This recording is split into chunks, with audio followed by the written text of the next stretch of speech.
Core-keeper, what's going on? So basically, I made this set, which is all good and fine.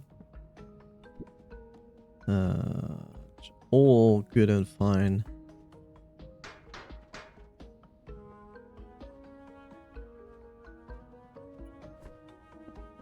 I also tried to upgrade everything as much as I could.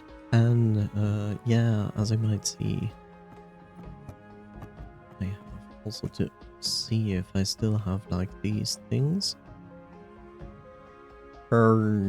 Seems like not. So we're gonna take this and make us a few more teleportation devices.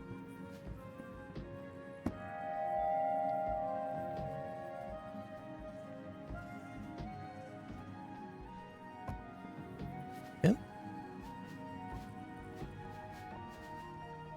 So yeah, sure. I mean, I could have done more for my HQ for here, but I don't know. I don't have a tendency of making like super good looking HQs when I'm just trying to get through the game. Depends on the game. In Starbound I put a lot more effort into it.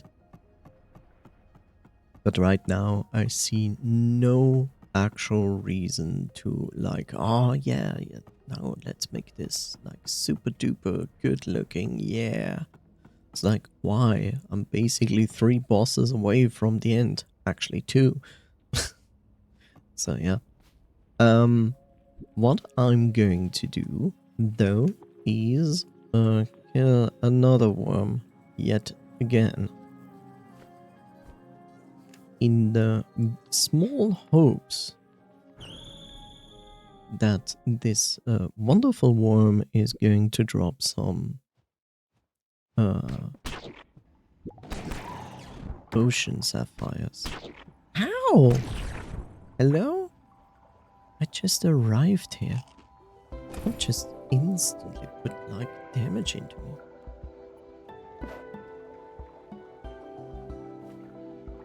Okay, so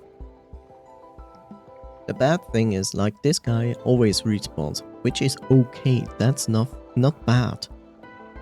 Bad is just that well, this wonderful boy always needs a new scanner when he respawns, and I'm not entirely sure where this worm is exactly going.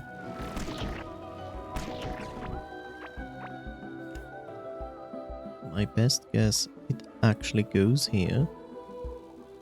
I wouldn't be surprised.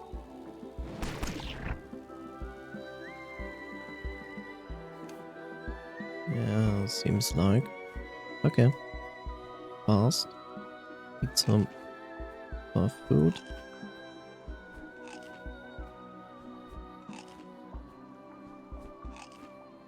More buff food. Put that here, put that here. Yeah. Oh wait, he's further down. Why is he further down?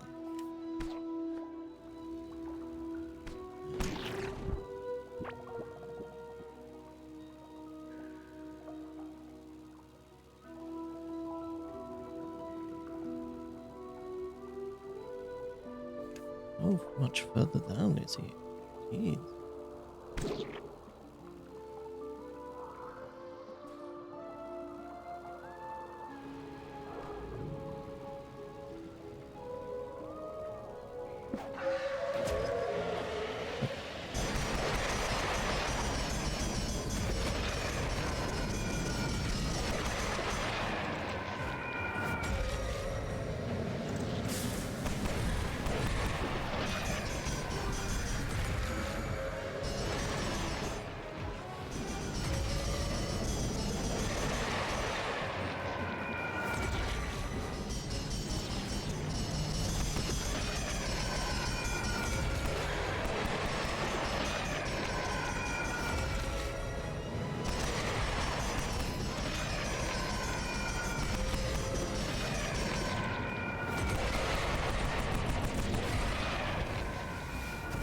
Whoa.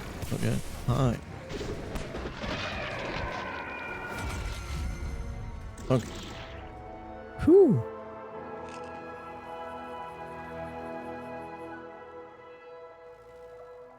So let's see if we are lucky. Nope. God damn it.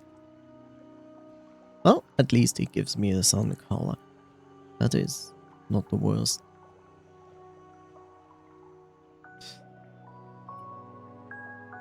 The first Atlantean worm that I defeated was like, here you go. Here are 3 sapphires. And I was like, nice. And now I don't get any at all. The sun color, on the other hand, is new.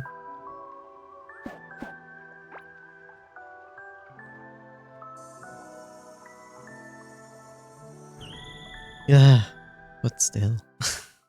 Like, god damn it.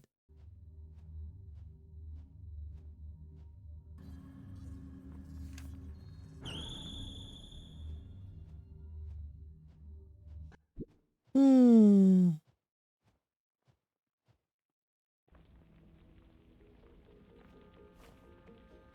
Okay, let's...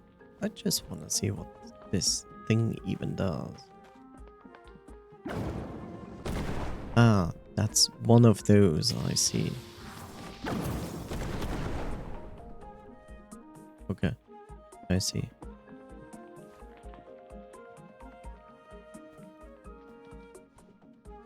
Well, okay. These I already have.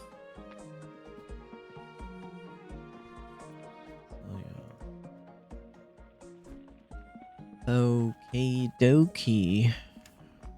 Rup.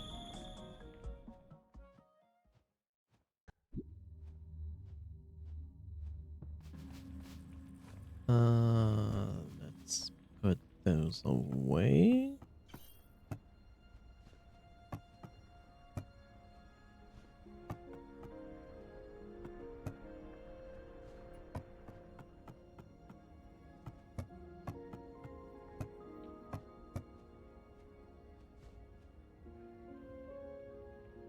Yeah.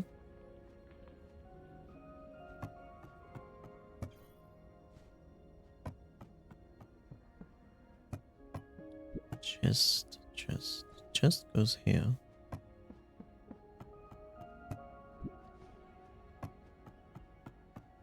And the boat I can put back. Yep. Also here. I actually didn't see that. Let's look at here. The coins.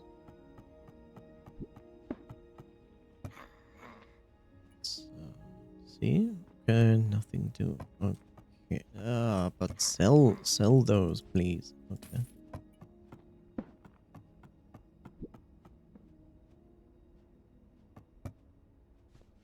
There we go. Okay. We're gonna need this here.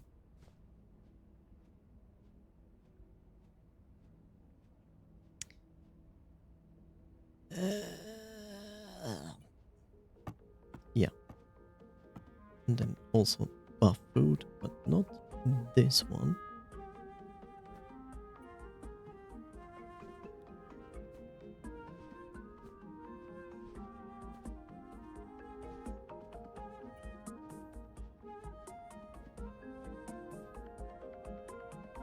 Horus and Elder. Okay.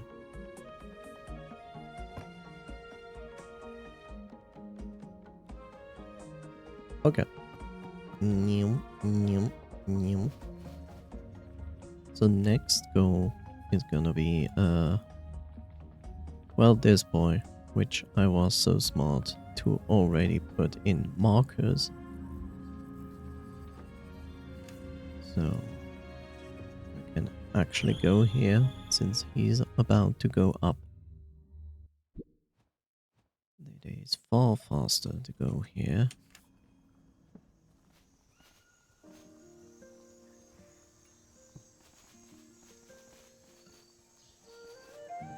Okay.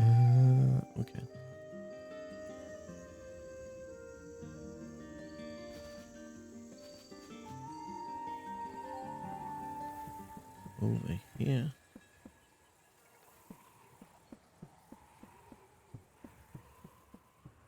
Just walk through it. Yeah.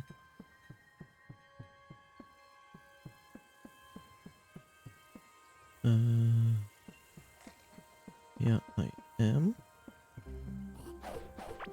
We want to see. We have like some free field here. But this seems to be an awful place to encounter. Let's go back up.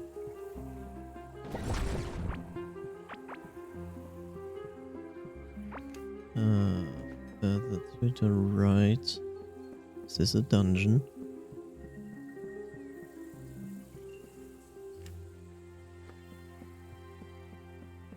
A bit further here.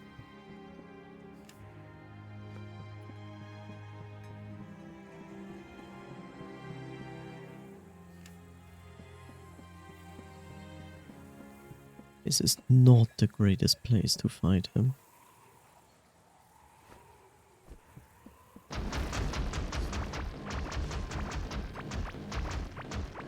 Not a lot of space.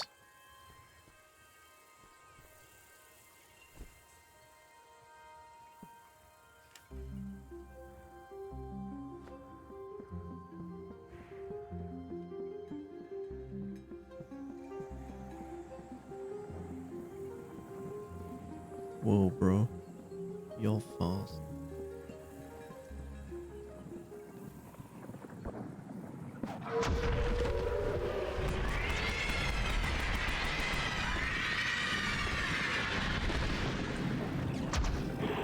Okay. Oh.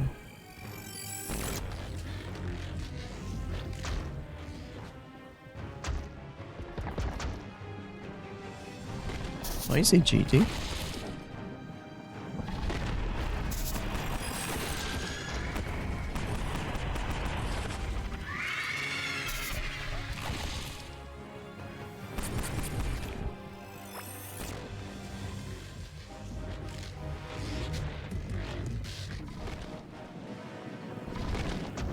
Why is he cheating?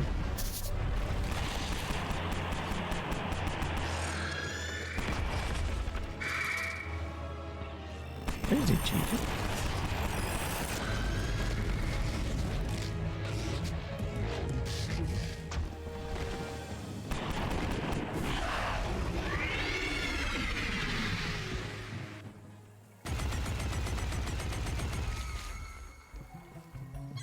Yeah, cool.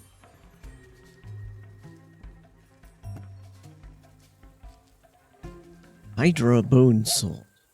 Okay. Modern Legends Soul Medallion. Okay. There's another obliteration ray. A second bone sword. Yeah, sure. I mean, right.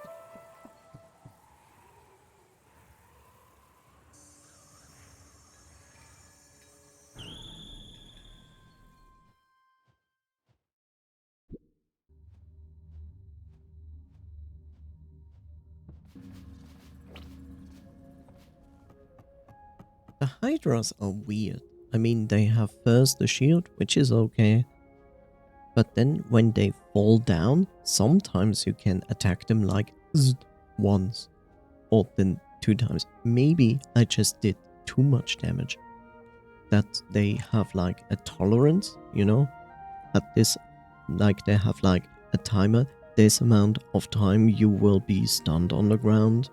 Or you receive this amount of damage, and whatever comes first will then make you get back up. I assume they are built around this idea.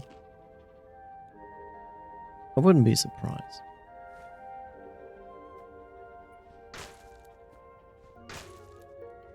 Okay, that is not useful, not useful.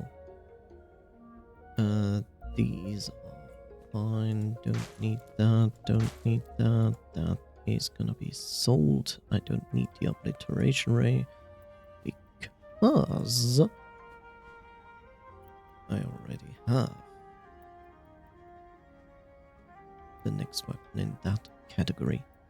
So, something that's 17 that I can put on 18.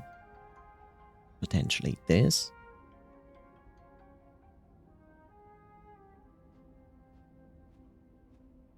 Well, I can at least put that to 18.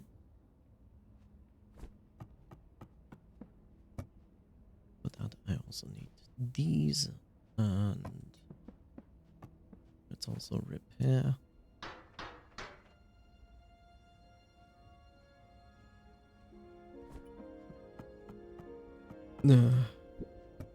Weapons. Yeah, this.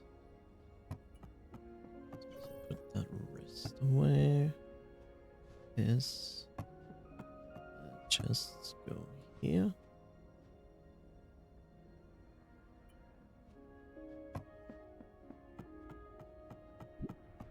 Then I need solarites.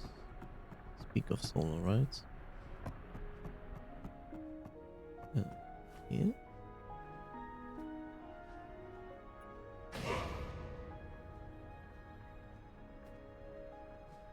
And what are you actually doing? You give me damage. Okay. 10 health, 10 armor, 10% damage. It's not very impressive. I mean, I like these better, like they give you at least something interesting, but these are like, yeah, here I have some passive stats. I'm like, okay. Just doesn't feel like, you know, it's worth it. Gives you this feeling of like, why did I fight these guys, which are like potentially more difficult than the other ones? You know, it's like, huh?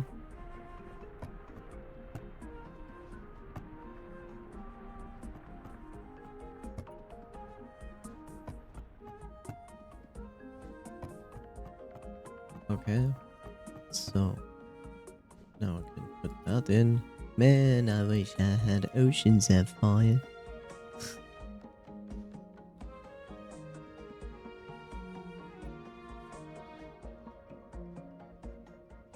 Okay. Yeah, these I can sell. Yeah, right. Actually, no. Not to that guy. To this guy.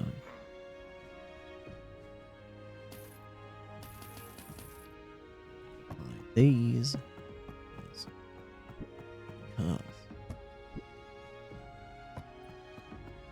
Okay, so now we have defeated all the Titans and all the Hydras. So this guy must give us now more information about the next thing. Thou hast achieved this seeming impossible. Only through collective spirit could such powers be harnessed. With these we may at least restore what once hath been. Come to us, unto the place where we once set our roots in this world.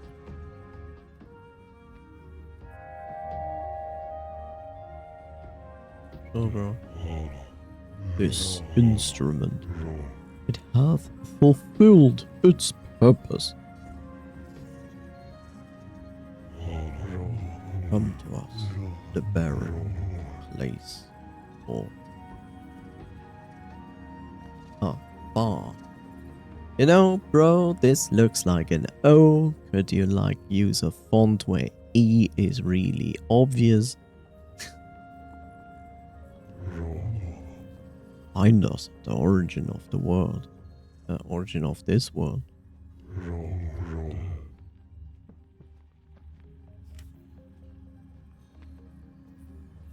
What?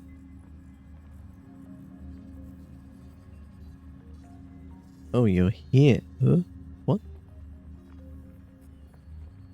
Oh, that's where the crystals are.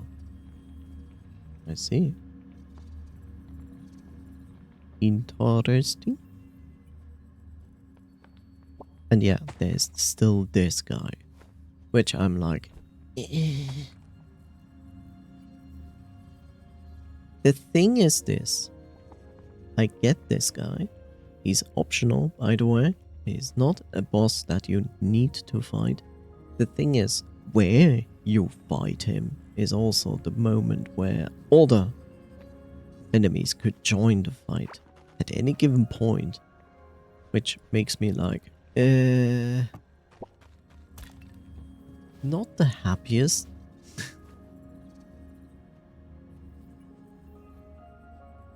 So as I can see, I have literally fulfilled most of these things.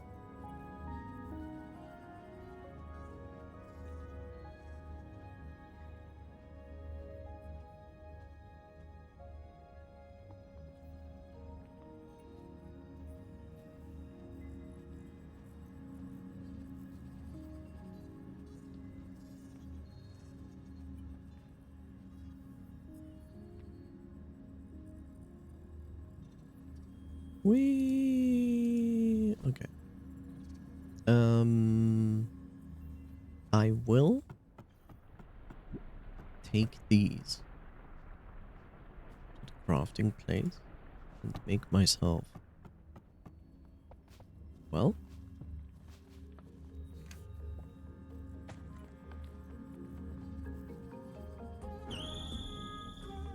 the tool to summon this optional boss.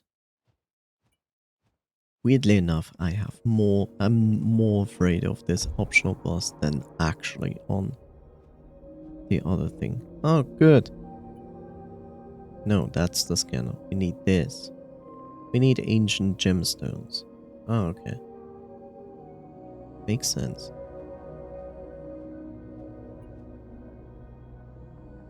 Mutative crystallite cell to resummon. To resummon? Activate in the passage. Activated in the passage where the ancient life form still roams. Consumed in the progress. Wait. Do you need this? Because it says to resummon. Okay, now I'm confused. Now I'm really confused.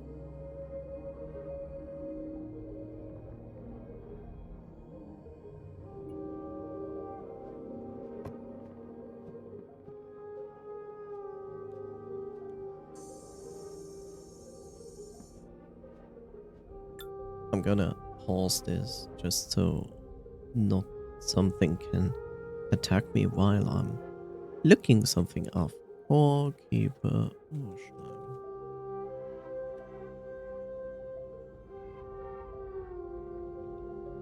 Okay. Yeah. I hate this wiki so much.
Hmm.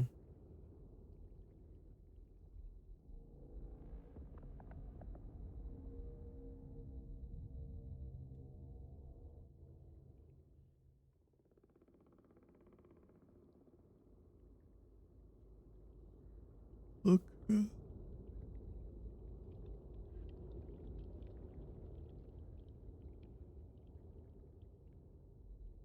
Hmm. So, if I do understand this correctly, you do not need a summoning item in the first place for the first fight. Okay.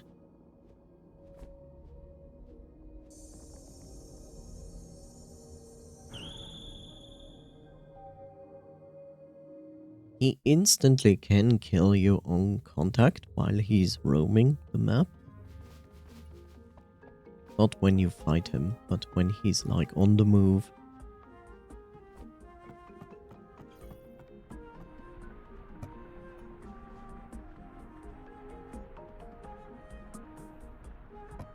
Hmm. Well, as you can see, he's like at the bottom, and if I wanna fight him, I will fight him literally in, like somewhere like here. So I don't know. It seemed to take quite some. This will be a way for. He will be there in minutes. Quite a few minutes. I don't really want to fight him here, here, or here because my mining operation is there. So I'd rather fight him something like here. There's a good amount of space here. Problem is, I don't know how big he is.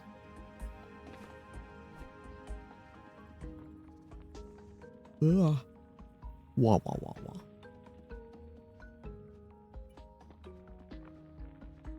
So,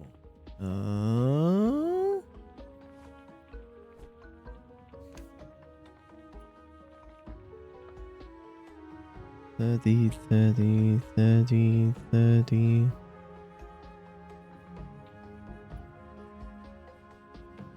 It's a minute, 2, 3, 4.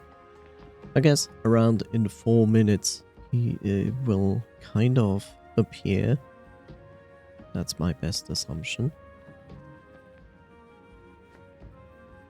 So I will already move myself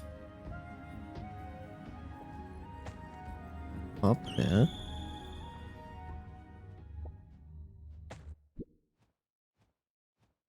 But before we wait and so on, I will take a short break, so I will be right back. Woo.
And I'm back. Okay. This is gonna be funny, especially since I have to kind of eat all of this. Just shortly before the boss arrives.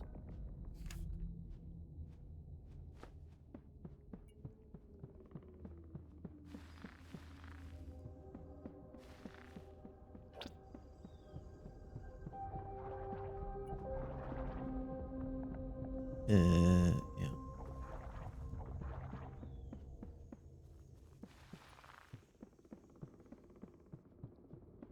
So here's my mining station,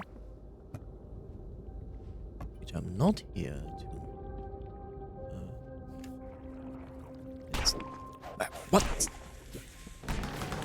Since when do you spawn here? You piece of shit.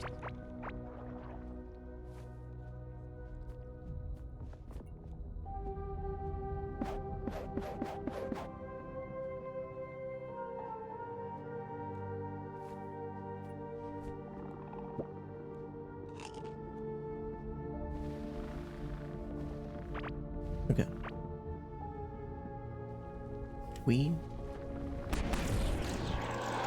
Yeah, I saw that. Shit! Oh, come on.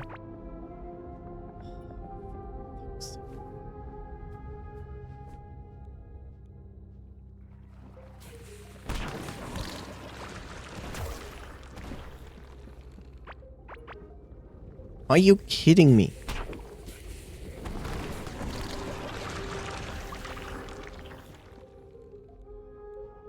What is going on? Like, as if they planned this to show up the moment I go here. What the fuck?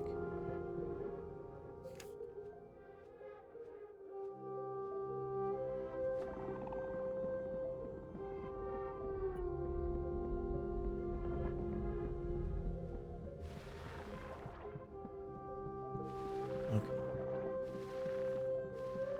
So, we kind of want to fight with this guy here. And if we have to dodge it, we can do that down there.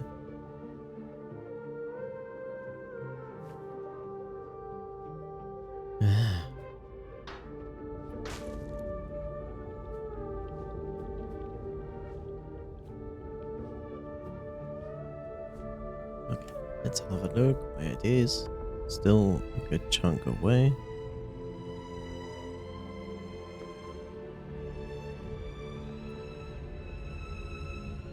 You know, I put all that effort into making this mining operation useful and work. And then at exact that moment when I pass by, every enemy is like, hey, there's someone. Which is highly annoying, to say the least.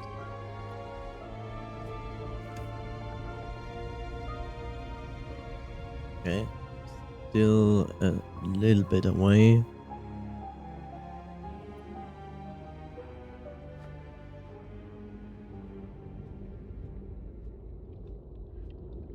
You know, at some point you would love to have like, hey, could zoom out the minimap, but no, you cannot. Okay, but it's on its way. I would say around when it's here, we can take our buff food. So last time I literally encountered this guy, or the last 2 times, I just ran away because it was a huge wave of destruction.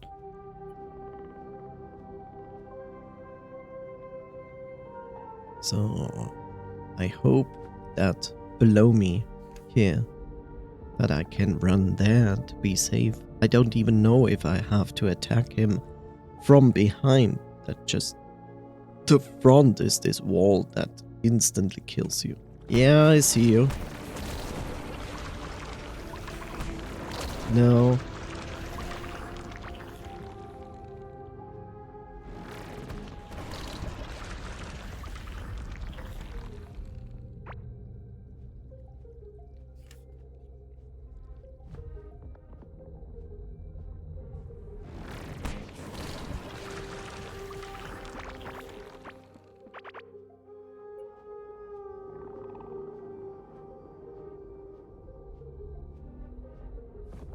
I also should activate this, so...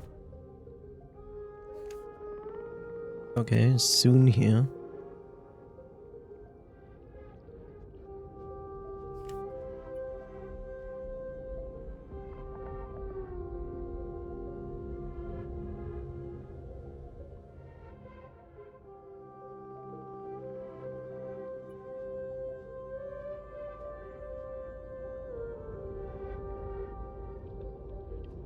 Okay, I think I'm going to eat our food now, just to be sure that I have it.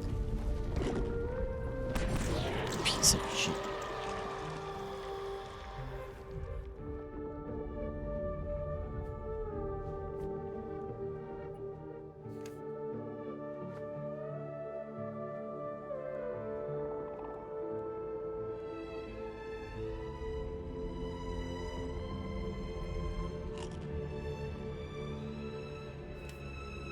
Okay.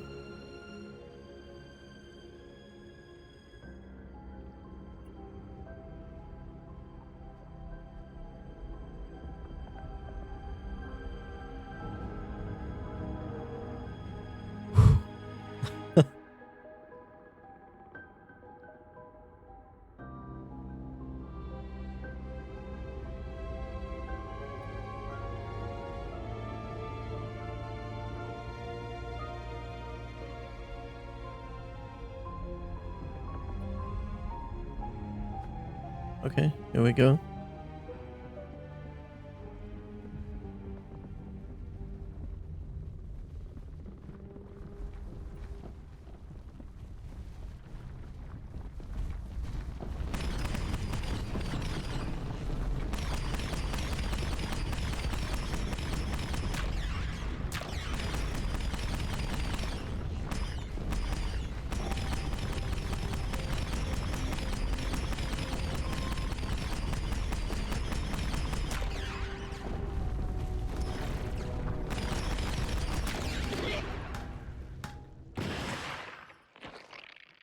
Okay.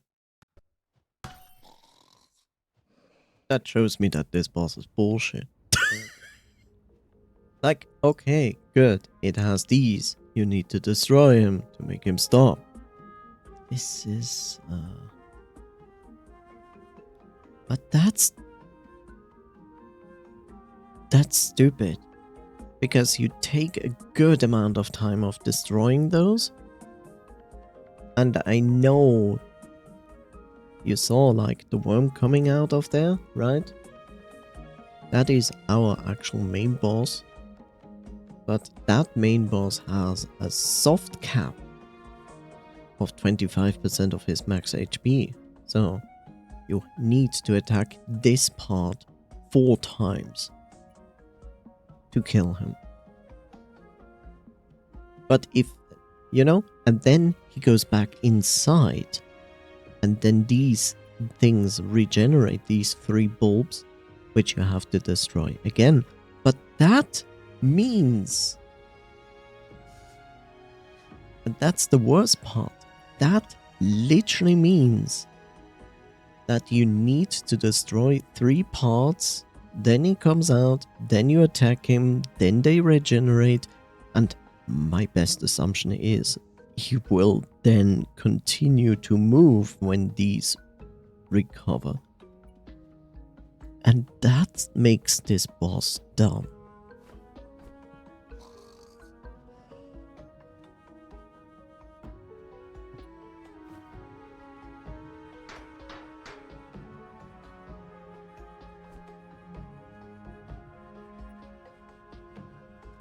One more.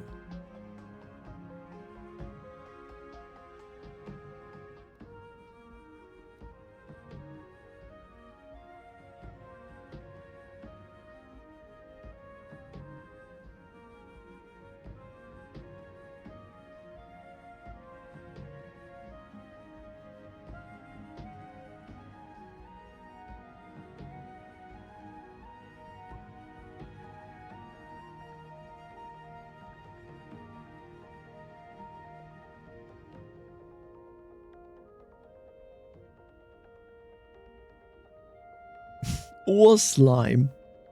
No, it's called Urslime. What kind of map is this, bro? The fuck, bro? You basically didn't dig anything in this map.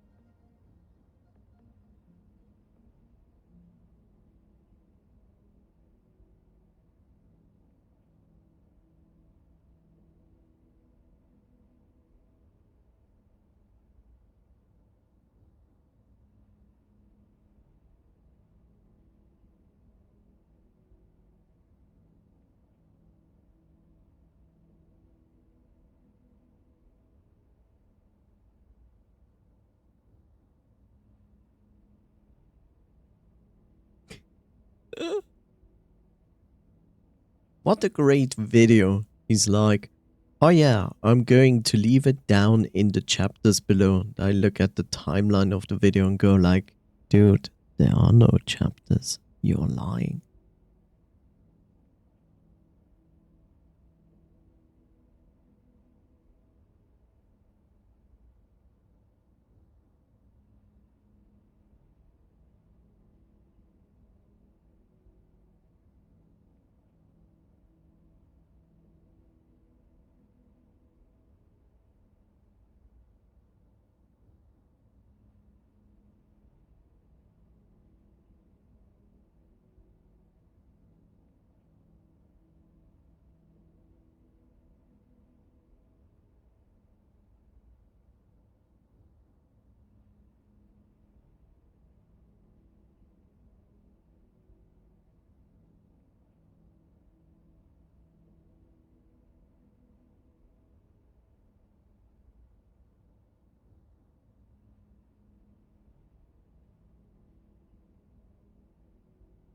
Nobody cares.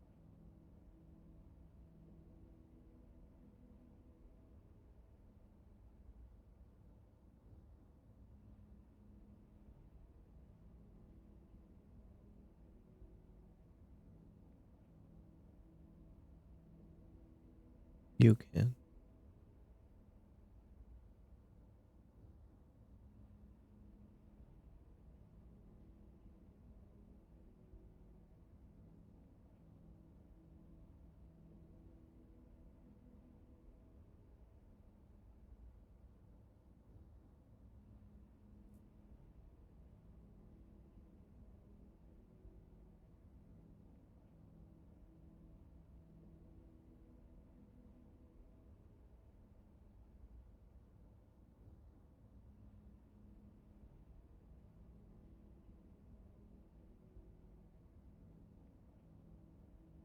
Hi, Bob.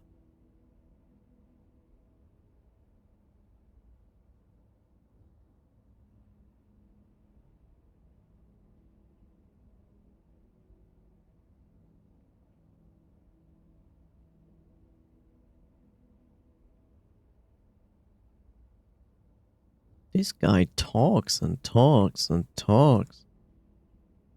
Doesn't stop.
Okay, so it is like just as I thought.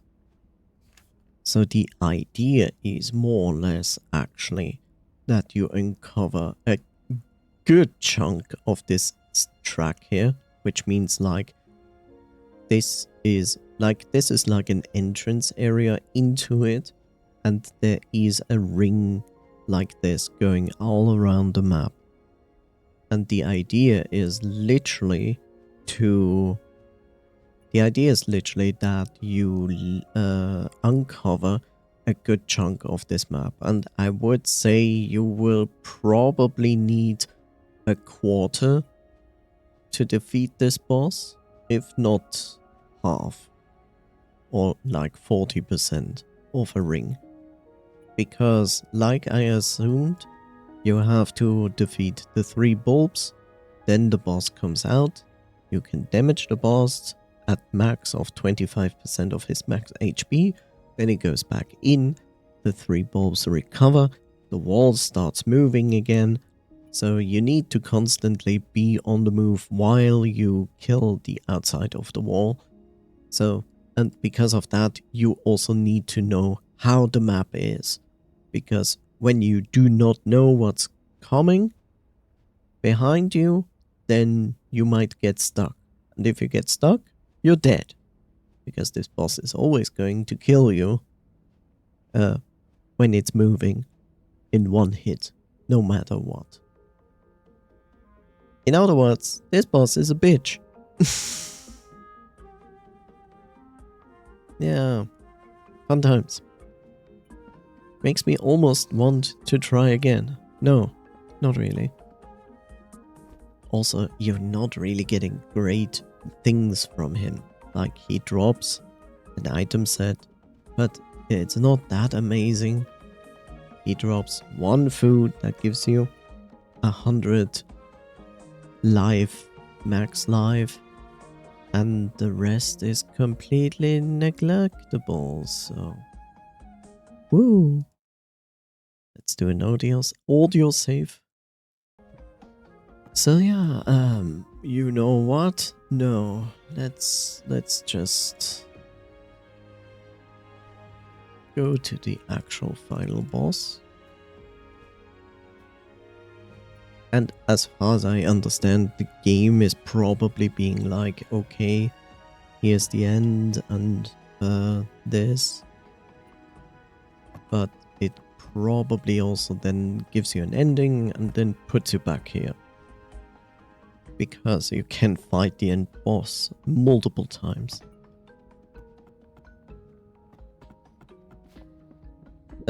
So the final boss is where the crystals are, which is very inconvenient. I agree, that is very inconvenient.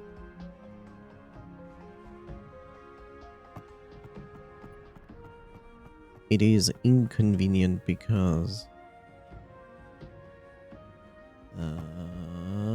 it's inconvenient because it has no teleporter there.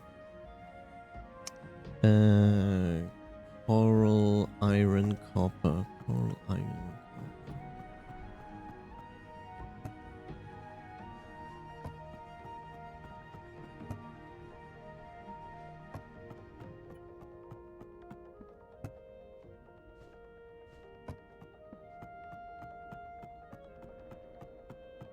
So I'm going to make a portal. That's for sure.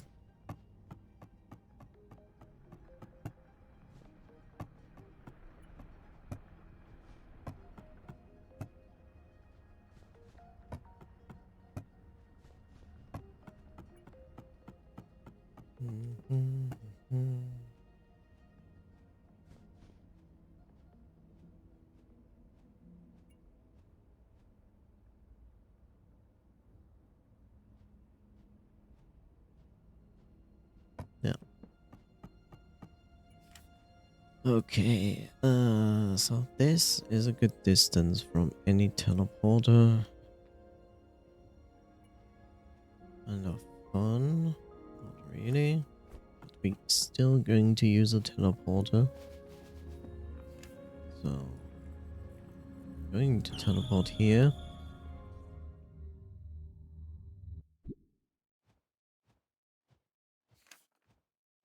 And then from here,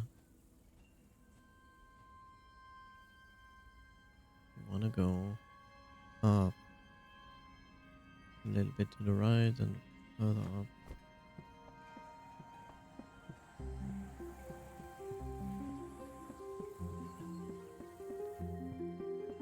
Just follow this.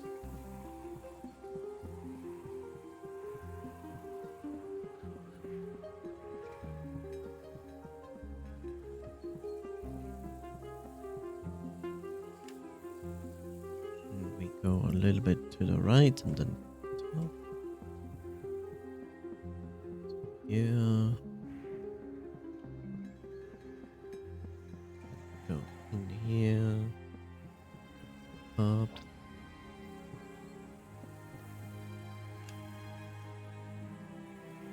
Here we can go to the right and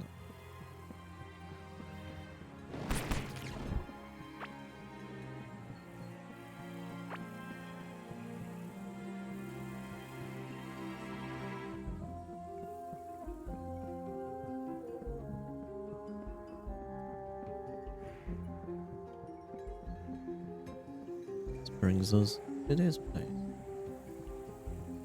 which is fine. Here we're going to put down teleporter. Boom.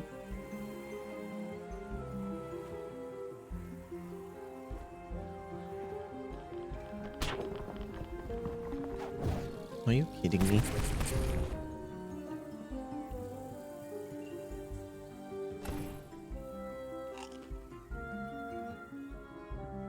So the question is, does it instantly start a boss fight, or do I go in there and then it's the half time? I don't know, so I will just eat my buff food right away.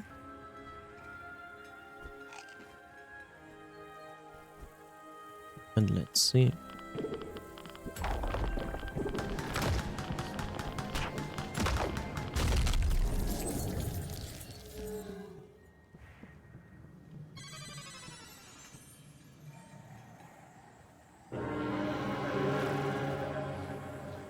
Very Chrono Trigger-like.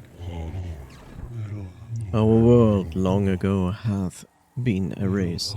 This one we discovered amidst a multitude. There have been mistakes. Thanks to thee, this is finally accomplished. Yet there exists no room for thee in our rekindled society. Oh no! How expected.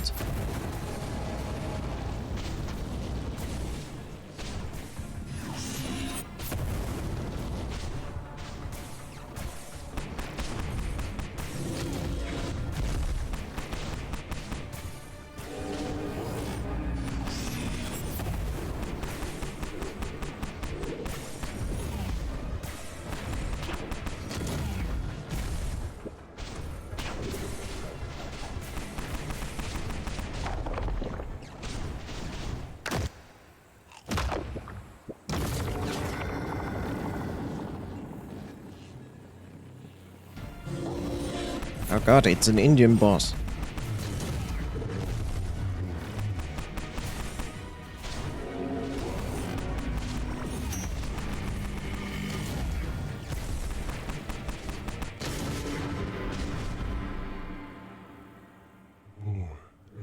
Another world which hath expelled us. Or was it the unity of its inhabitants? Why? I'm a single person, you big boy.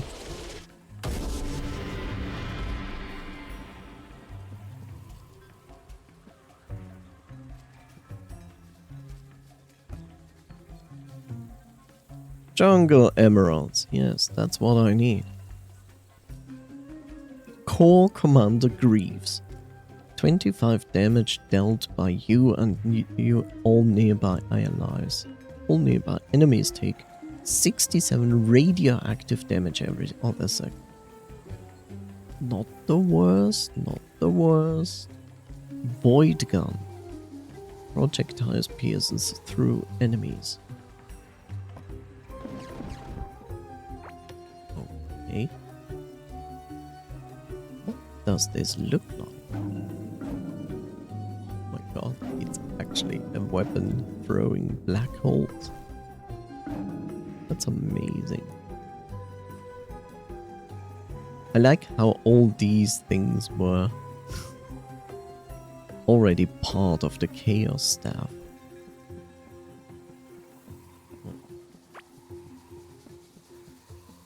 Let me guess. Cannot use you yet. Oh, I need to charge up.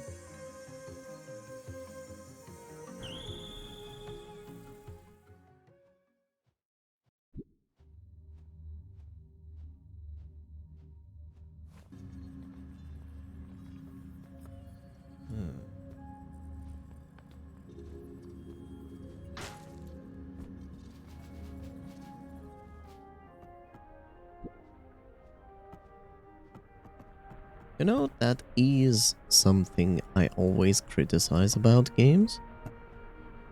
Yes, I know I am overpowered. I'm absolutely aware of that. But even in the state of overpowered, you feel the difficulty of bosses. You know?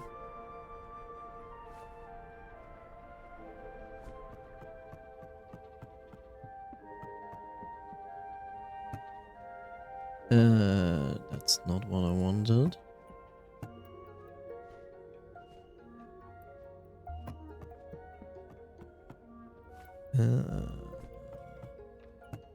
Weapons go here. And this would go here if I had space. But then again, I don't need 2 slime heads, right?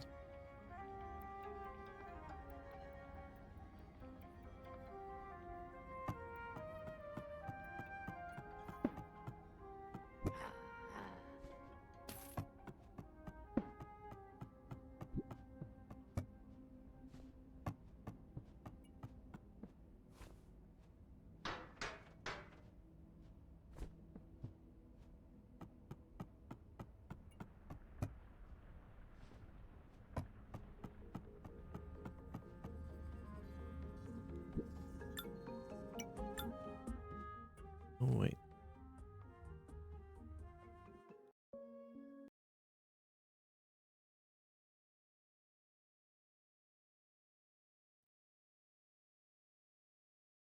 There we go.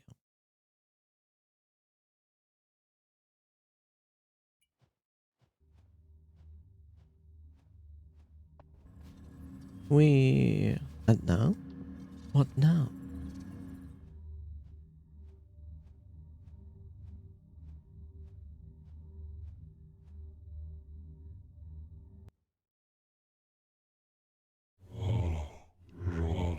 Awakening all systems.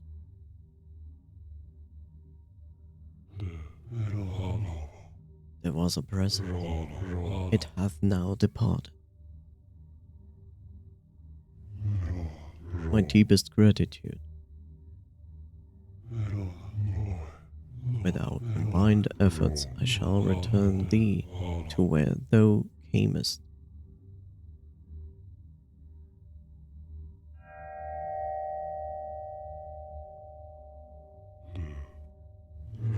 There, I have discovered it.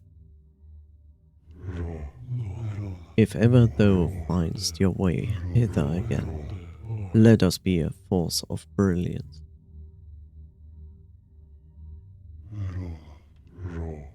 Farewell, strange traveler.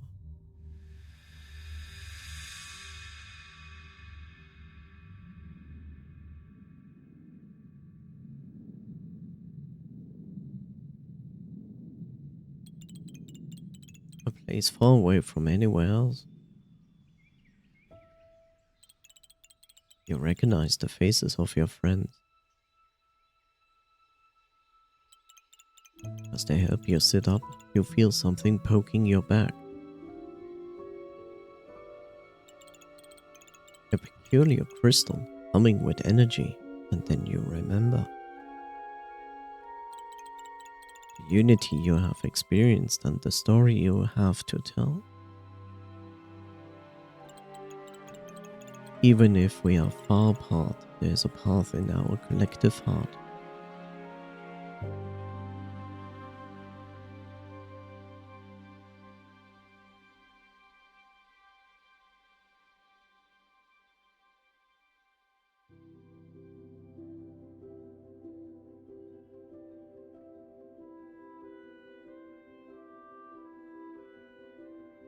And that's the end of Core Keeper.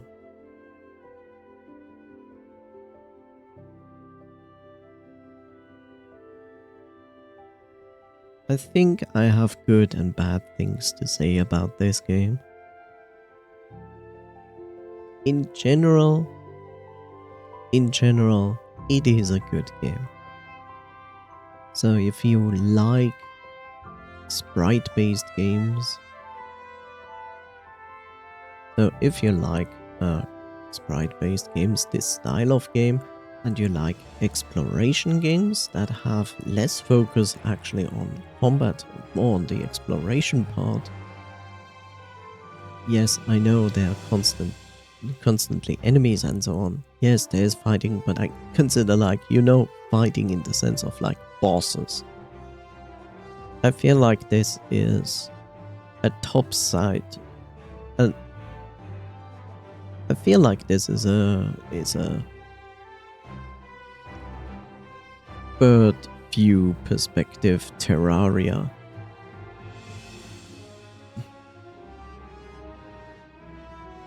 I played the early access a year ago, and now I played the full game and finished it. And what would I say?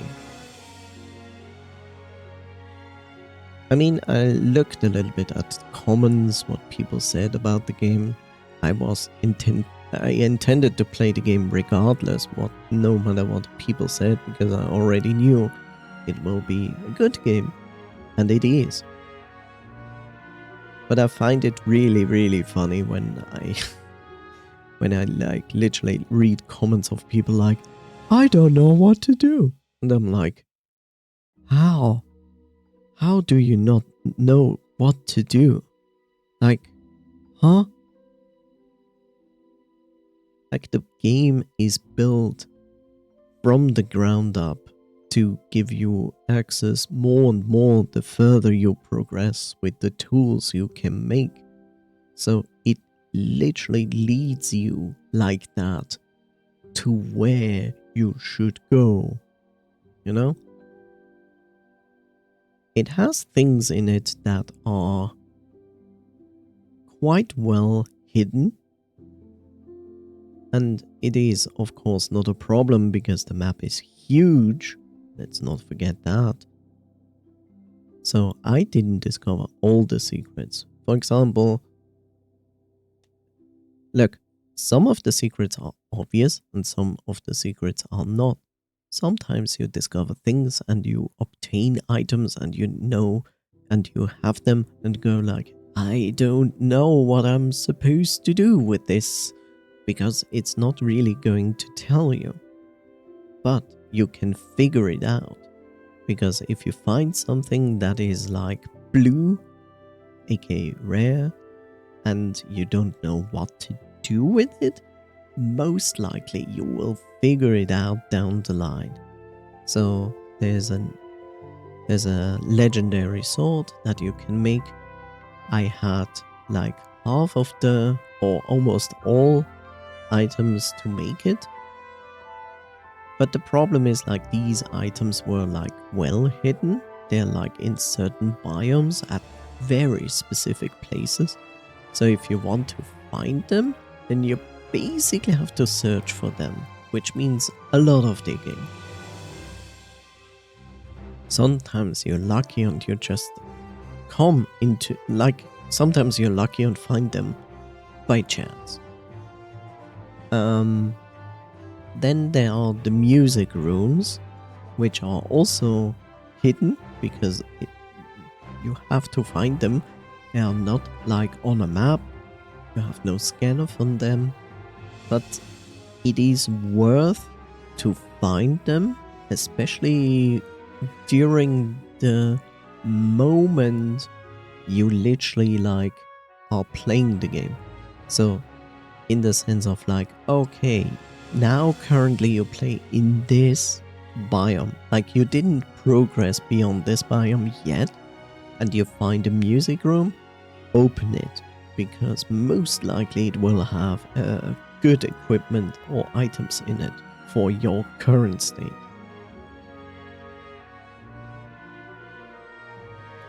Then there are some things where I say like, okay, it's nice, but at the same time it's like, eh. So one of this example is you can make the, what was it? The obliterator or something like that. You know, the mining beam, that one before the one I had now at the end. And you can make them, and you need a recipe for it.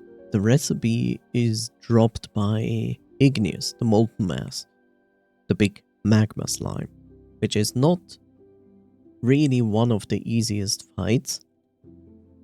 And it's just as per chance.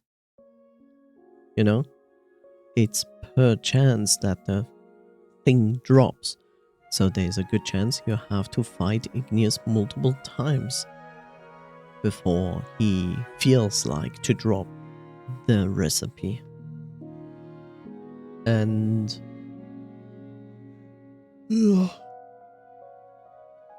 that makes it a little bit tedious. But, and that is what I feel like was a really good decision by the team.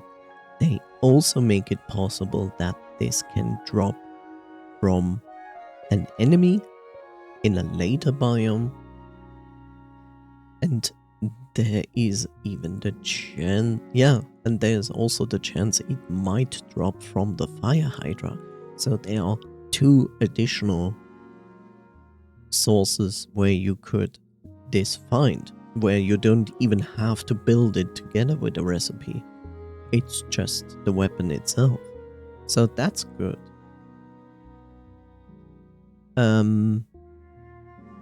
Then again, there's a skeleton island in the sunken sea, which I feel like is really, really annoying to find, because it is somewhere, and even if you know how it looks like, there might be a chance that it might be part of a bigger island, so you cannot see it from the outside when you are like sailing around on your boat.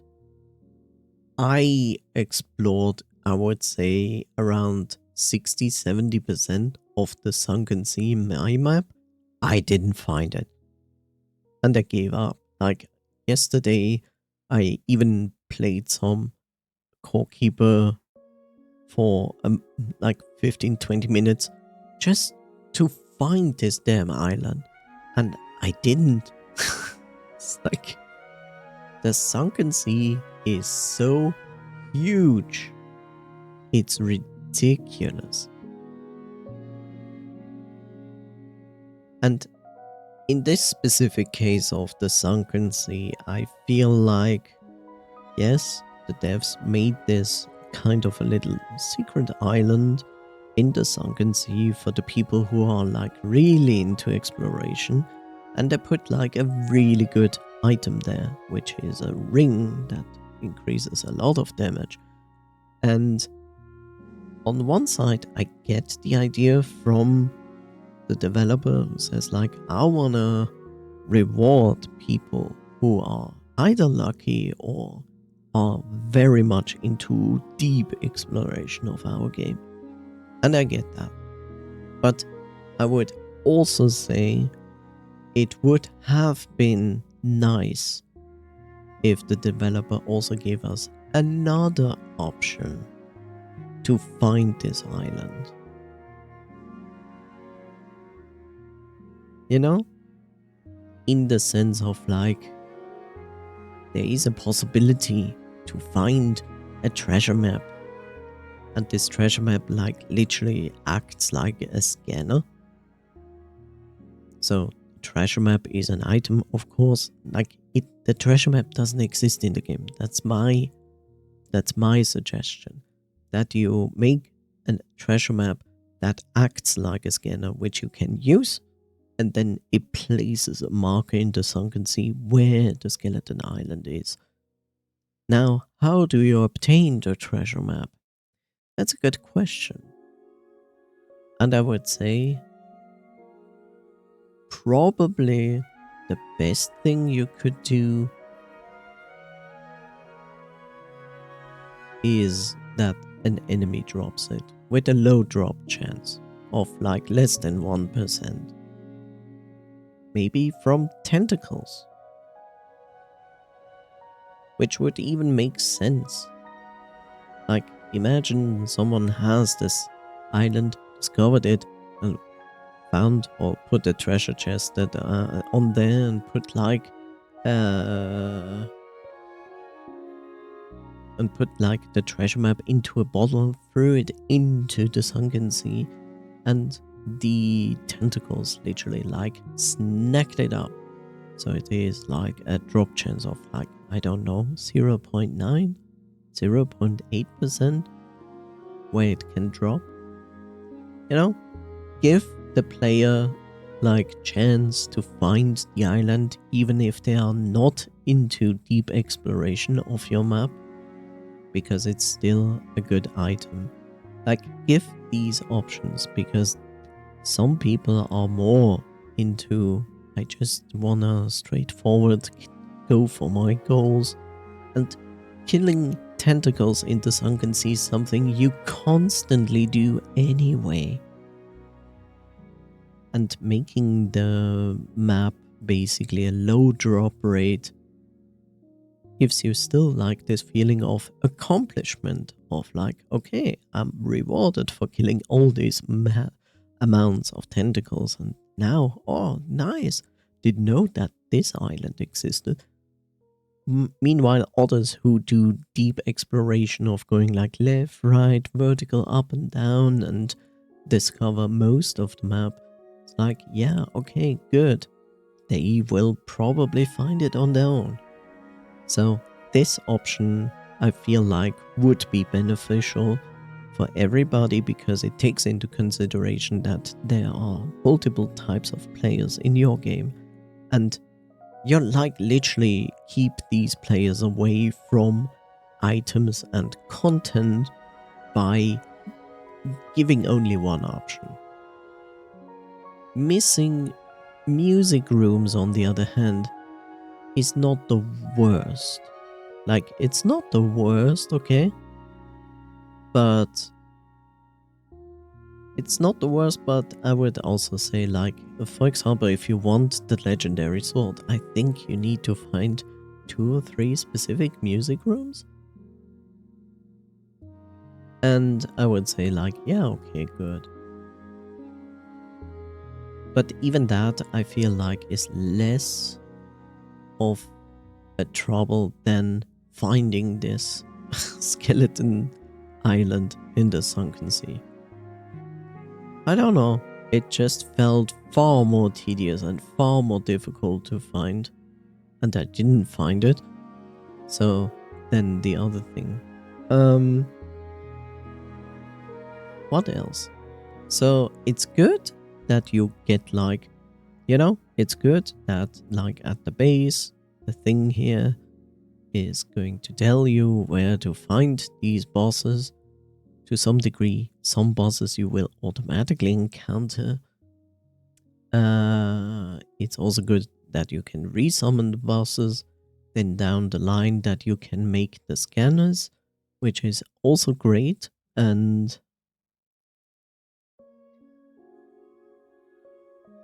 yeah, that's all of that. The portals are still expensive. portals are still expensive.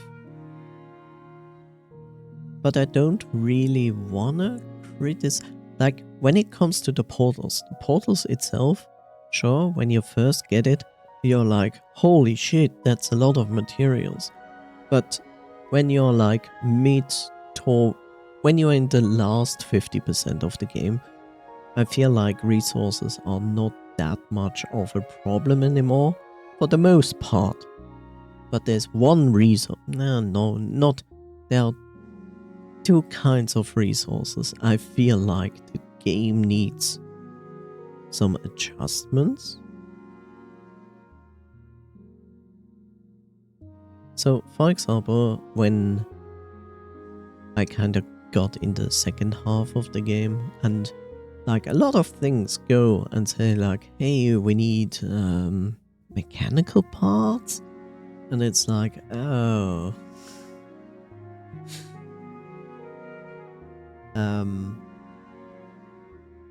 let's see, where do you get that? So you easily get the dwarf. The first merchant is cleared. You get it basically after the first boss. I don't remember the other merchant. Let me see. Core-keeper merchant.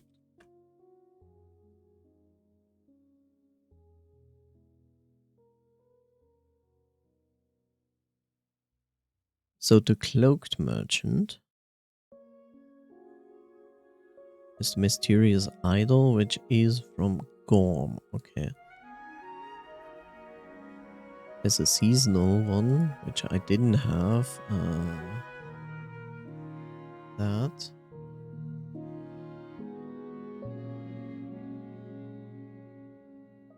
Azios. Okay. Where did we get that? From the challenge area. Okay. Okay, so I made the mistake to misunderstand that the mysterious idol acts as a merchant attractor. So for the longest time I didn't have the cloaked merchant. So I encountered a problem around the middle of the game where more and more things demanded mechanical parts. And I was like, okay, but I'm kind of starting to run out of it.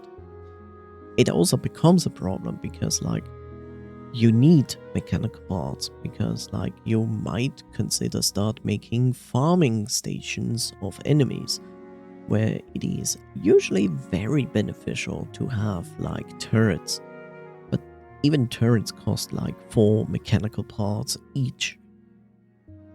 And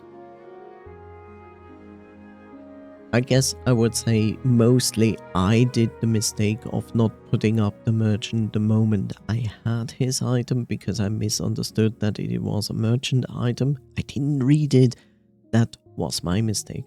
So I guess if you read it and notice, oh, this is going to attract the merchant, then I guess you will get the merchant very early on in the first third of the game, something like that.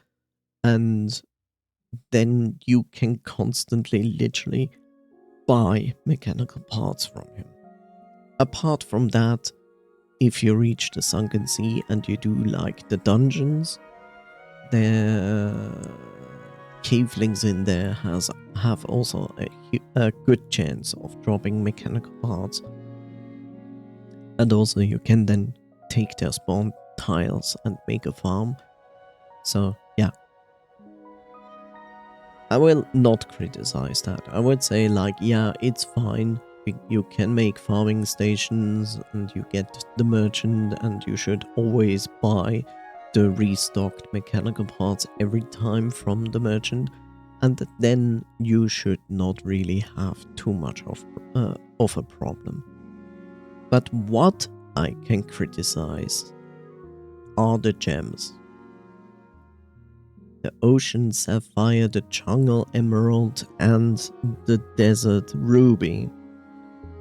I'm sorry, but like these 3 items become very important towards the end of the game. And I feel like this is not well made. Because here's the thing. So each Hydra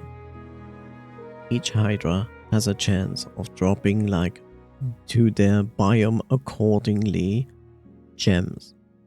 And I think it happens on their first kill.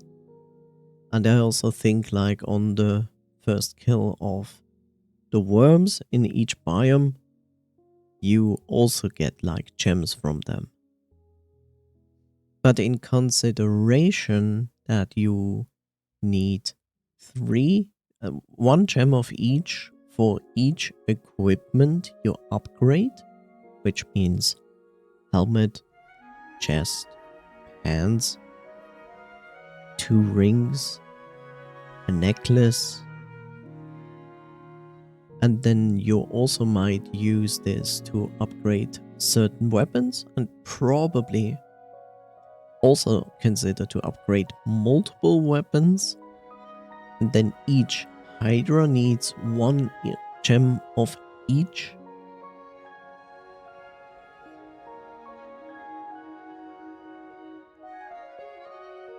For consumable. So if you want to do like these Hydra fights multiple times, you always need gems.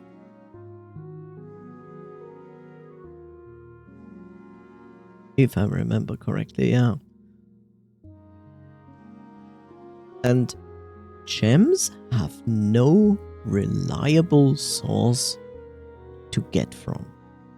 The one single source that is farmable is Mimites from the Shimmering Front, the crystal area. These are the single only enemy in the game that have a low percentage drop chance of any of those gems.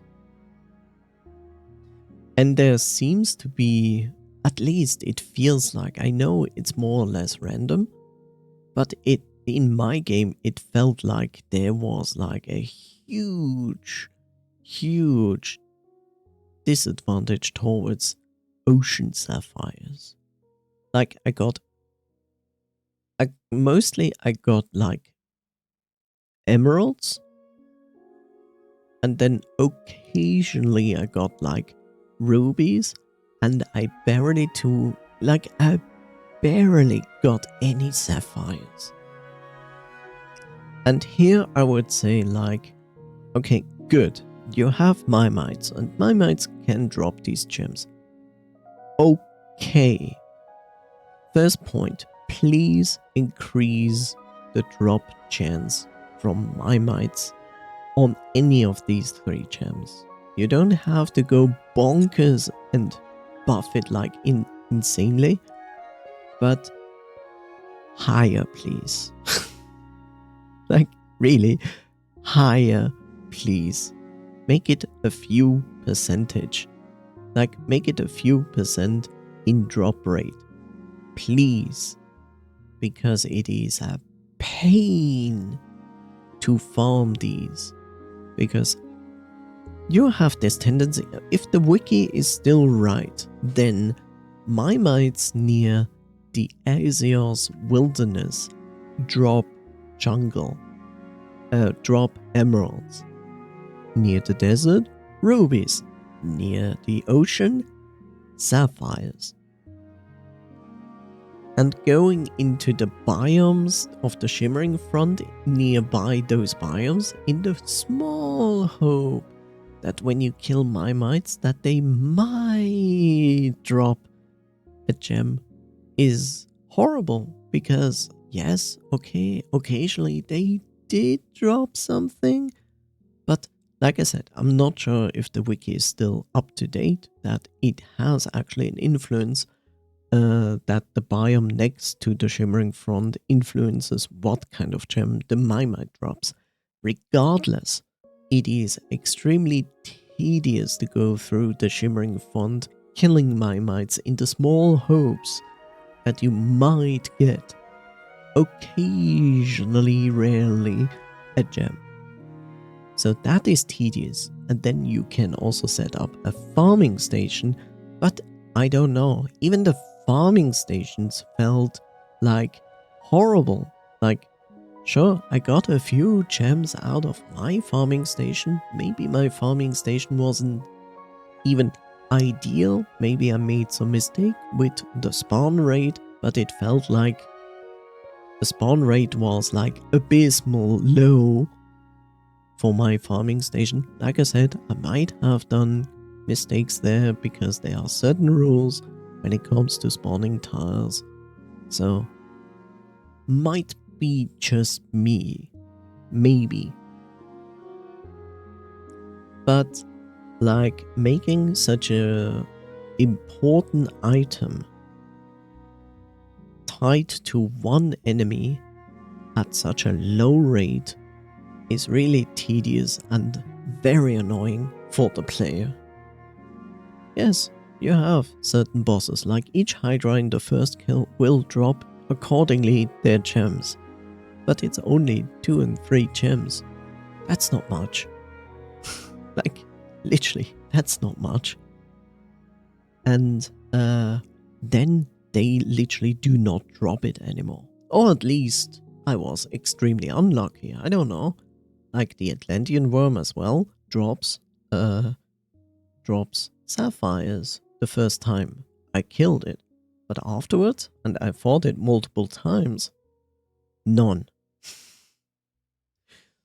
So, yeah. At this point, I would recommend the developer to think about this and say like, look, these are important. People will invest those into their equipment to upgrade. They are also a requirement to fight the Hydras.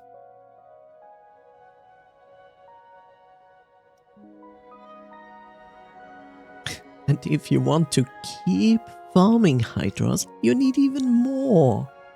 So, tying this reliably only to one enemy with a low drop rate is horrible. So instead of just that, give us a side option. And the side option to me is...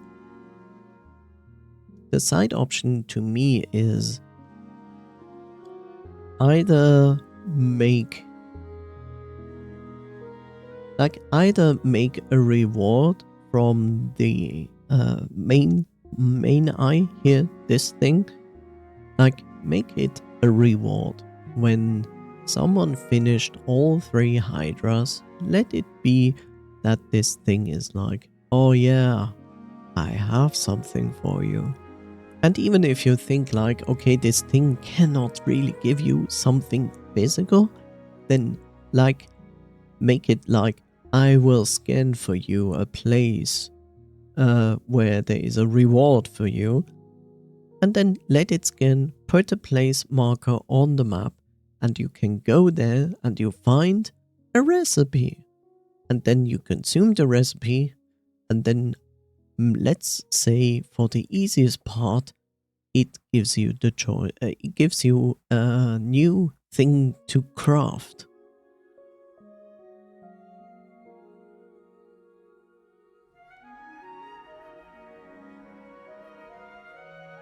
Like, put it in this description, like saying like, okay, here, boom, go to your latest working station, you can make something new there, something like that. Or you just give the player this item, or like add it to the player's already. When you press tab, just add the recipe there. In the sense, you learned it and now you can make it. And it's like another working table, a special working table that allows you to make gems.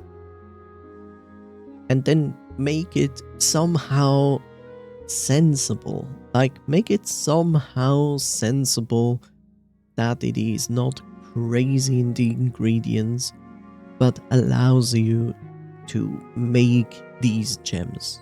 Call it a gem crafting station. Something like that. But give the players something that you can consider like our resources players can gather more or less easy. You know, you have also to consider this is something that is part of the last fourth, third of the game, right? It's in around the time when you start fighting hydras, right? So what, like at this point, most people have most likely a ton of bars, right? So why not having the idea of like transferring bars into specific items that are necessary to create the gems? Something like that. Or call it a transmute station. I don't know. Like a station that literally allows you to create these essential items that you need to make the actual gems, which is basically transmuting existing bars into specific items and give us like options, you know? Give us options. Don't say like, you need only and only this kind of bar to make item A. Make it more like you can use any of these bars to make item A, and any of these bars make item B, and so on. You know? In the end, you give the player like an incentive to keep mining all the bars, all the ores, and making bars to make gems, which is now an essential item they need. Don't just go and say like, oh yeah, you need mechanical parts and ancient gemstones. It's like, we have enough use for mechanical parts and ancient gemstones. But we most likely will be really having a ton and thousands of bars that we don't need at all. So yeah, transmuting bars into essential items that you need to then create gems at a crafting station, that would be useful. Like really useful. And then we have another source to make gems. And now we have options. You know, there are these people who have no problem to play Core Keeper for hundreds and hundreds and hundreds of hours. They have the time. They don't stress about it. But then there are also the other players who are not like that, who are like me. Like, I tried my best. I tried my best to find a good amount of gems. To some degree, I did. But like I said, emeralds were the easiest to combine, and then rubies, and the worst was sapphires. Like, I literally finished this game, but I wanted to upgrade like my stuff to level 19. I couldn't, because I literally, even when I tried to fight the Atlantean worm multiple times in the hopes that he would also drop like sapphires again, it didn't. And so I couldn't upgrade it, despite that I had like a ruby or rubies to upgrade beyond that. So yeah, to me it felt sapphires and rubies need higher drop rates, and in general also give us the option to make gems and not be dependent on drop rates that are really abysmal low.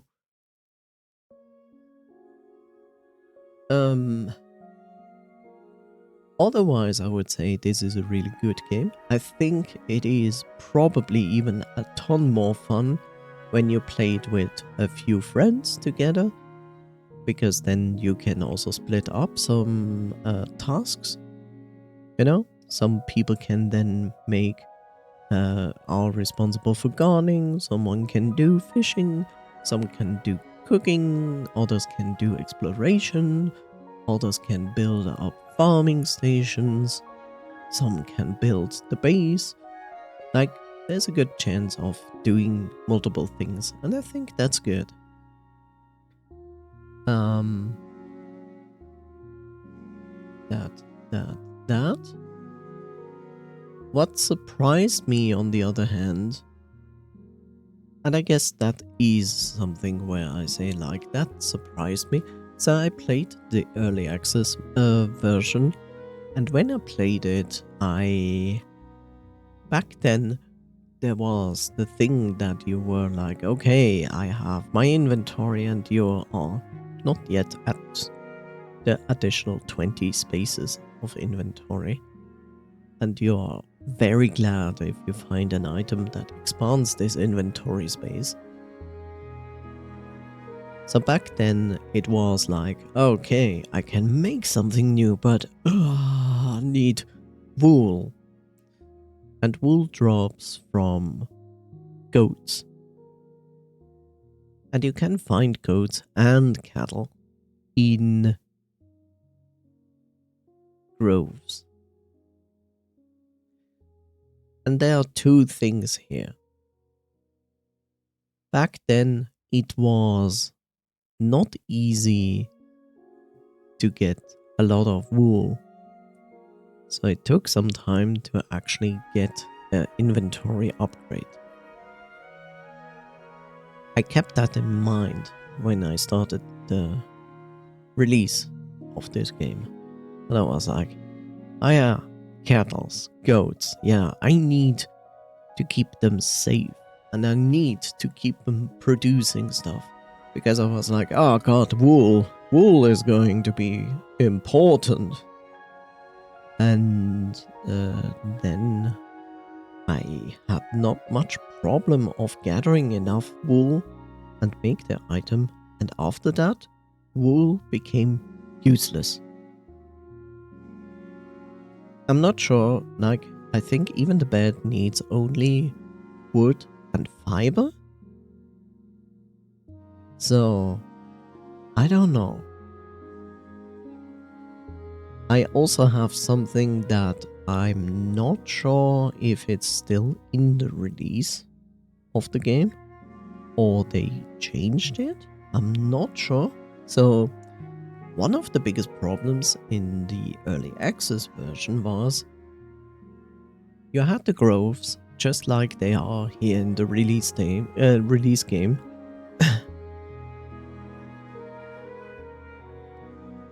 One moment.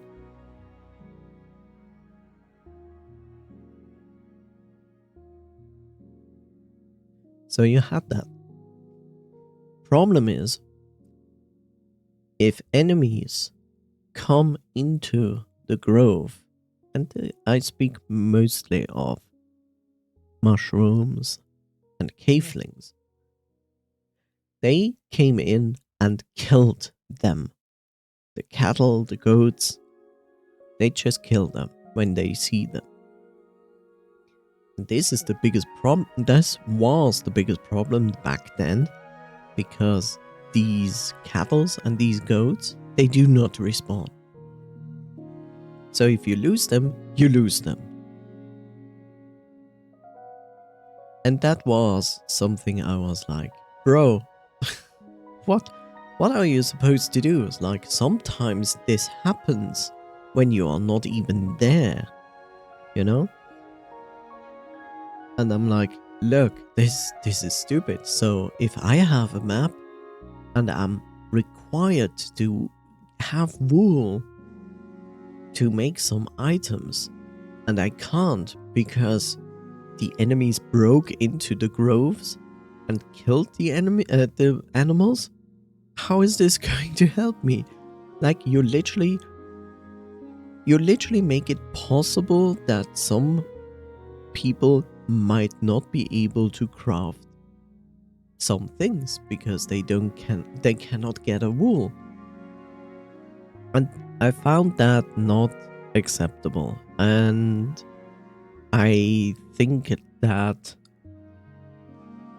and I don't know if this is still the case in the release game, that these animals in the groves do not respawn.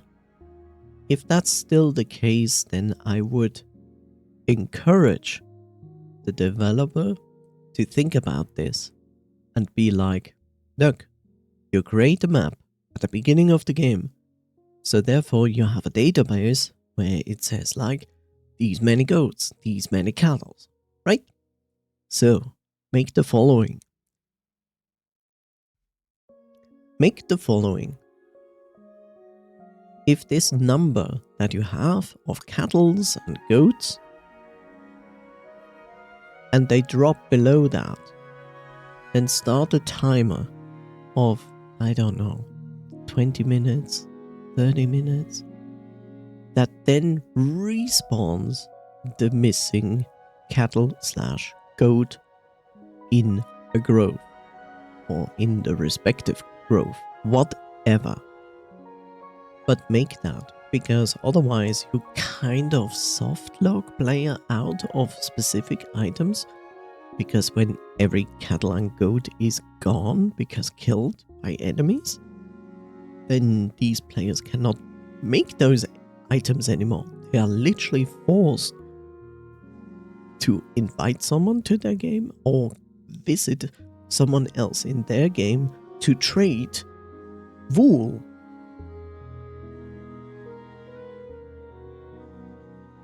Yes, you have implemented the whole thing of like, you have 2 cattle or 2 goats and they're both fed, that then they can have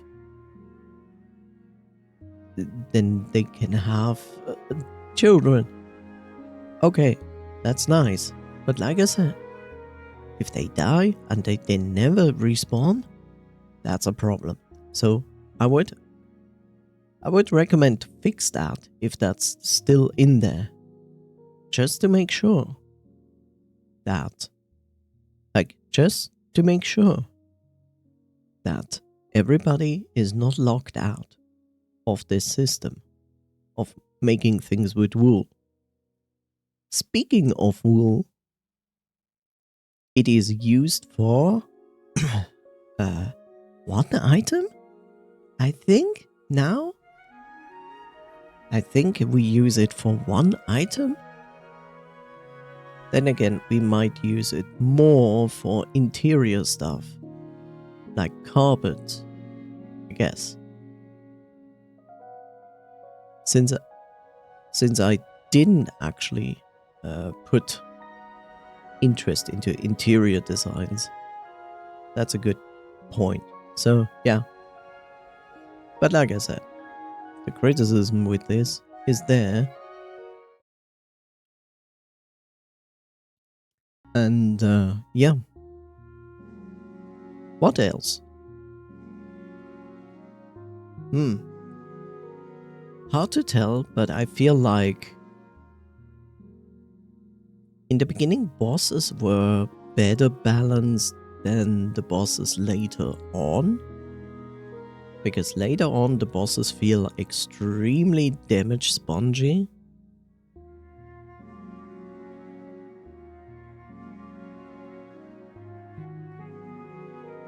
And some of them are like not a lot of fun to fight. For example, Igneous is not fun to fight because he's like... Igneous is not so much fun to fight because he has like a fighting area, but that is not the fighting area. It is only the middle part of the area you can really fight him without forcing reset. And on top of that, hell butterflies, lava on the floor. It's like, I don't know, there's also like a lot of lava around, which even reduces the amount of movement. Speak of that, I don't like that the developers decided that, hey, we make a fighting area, but apparently we change the rules whenever we feel like. What do I mean by that? So, the best example is Igneous. So you have Igneous, and you have a circular arena to fight him. Sure, you have first to take care of the enemies, sure, you have to take care of the magma on the floor, sure, you have to take care to close up the magma fields so you can move around, and so on. But what I criticize is bosses have a certain range from where they spawn, and if they go out of that range, they go back and start to reset. They don't instantly reset, they just remove themselves from the battle and start to heal back up as they move back. Which is fine. There's nothing wrong with that. What is not okay is that you feel like the devs made some arbitrary rules where they change them whenever they feel like. So before that, I had not the problem. I fought bosses, they had a fighting area, and that was fine. That was even almost defined by the area they spawned in. But let's go back to Igneous. So Igneous has a circular arena, and I can show you that. Give me a second.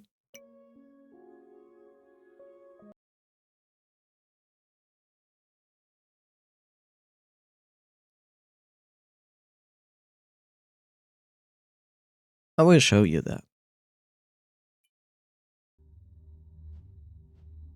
So here we are. I'm actually curious what you want to show the ending again? No. Okay. So, this is my map. So, let's find Igneous. So here, let's have a look at Igneous Arena. So, this is Igneous's arena. This is not much different from Morpha. So, just as a comparison, this is the fighting area for Morpha. I think it's Morpha. Like the blue slime. You see, it's also circular, right? Okay. Then we have literally the first boss arena, which is this, but it is not very much.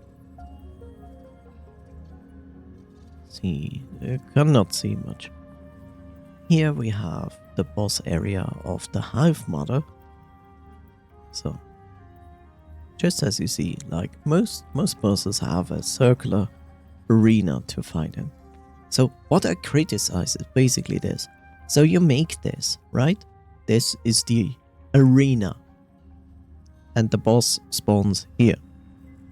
And the boss has, what is it? 25 to 50 tiles? Or 25 tiles? Before the boss goes back and starts to reset. So here's the pure logical expectation from the previous boss fights, because it was like that. So you have the arena and you say like, okay, this is the arena, this is my fighting space, let's fight. And that is what happens.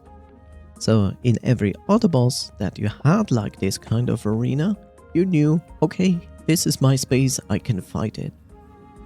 But not with Igneous. No, of course not. So, apart from the stuff that I said, like criticizing with closing these things and so on.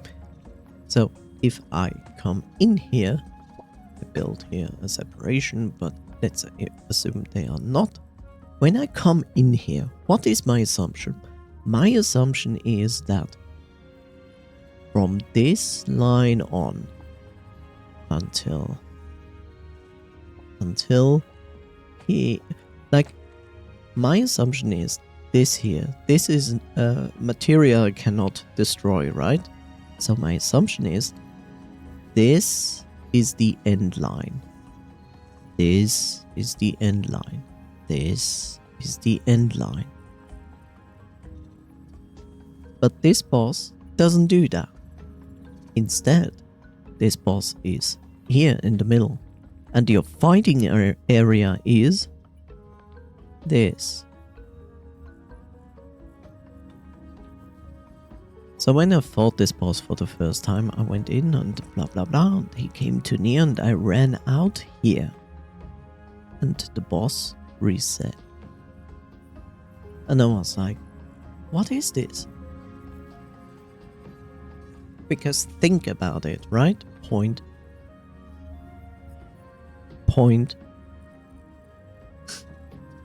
So think about this. When I go in, my expectation is these indestructible walls in the circular pattern are the borders for the boss battle. So if I literally ran up here, like here, beyond the border of this line, the boss would reset. Because that would make sense. Because that is how every boss acted before. But Igneous doesn't. Igneous is like, you will fight in here. If you leave this, I will reset. And this is extremely aggravating. And I hate when this happens. Like, stay in the same rule set you started to make. Look at this. This is where the blue slime is. Again, a fighting area. If I go beyond here, I expect that the boss is going to reset. And the boss also resets there. But the boss wasn't like, this is my fighting area. The boss used the entire area. And that was always the case for previous bosses. And then Igneous was like, nah. And I was like, what is this?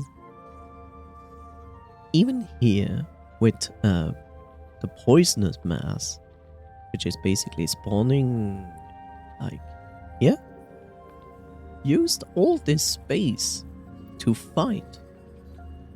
And it was alright, because it was clear. So,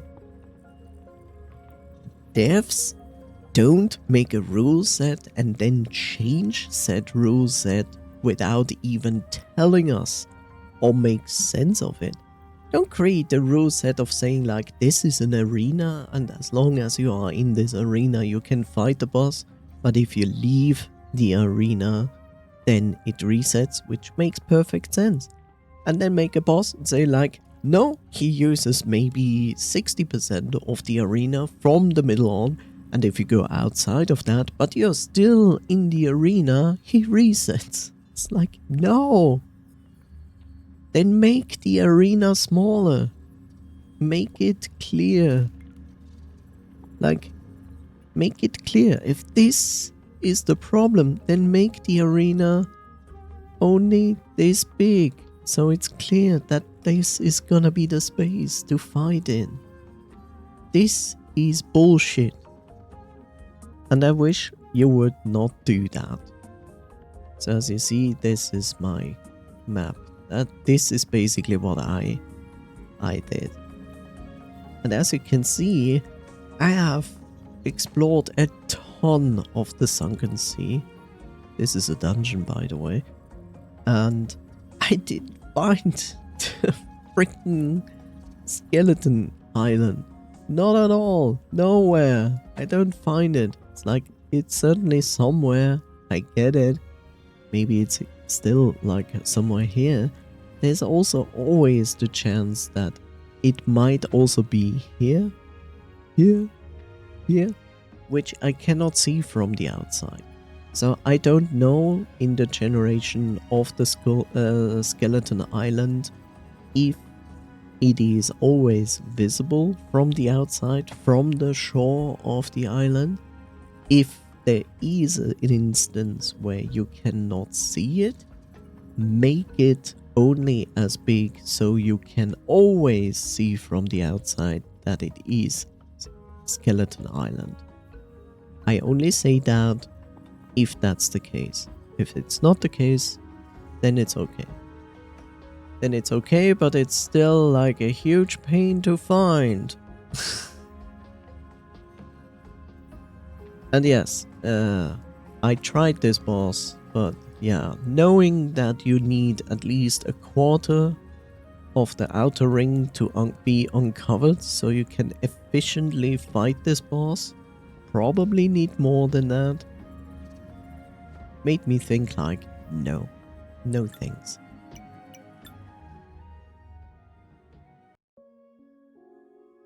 I also feel like the lore of the game could be better. Like, sure, it doesn't have a deep lore. Like, oh, go on an expedition and then I touch this and then I wake up in this, which is apparently on Earth but underground? Maybe? But you know, now you have at the end boss, which is basically an alien who's like, I landed here after many other planets and yeah, I will stay here.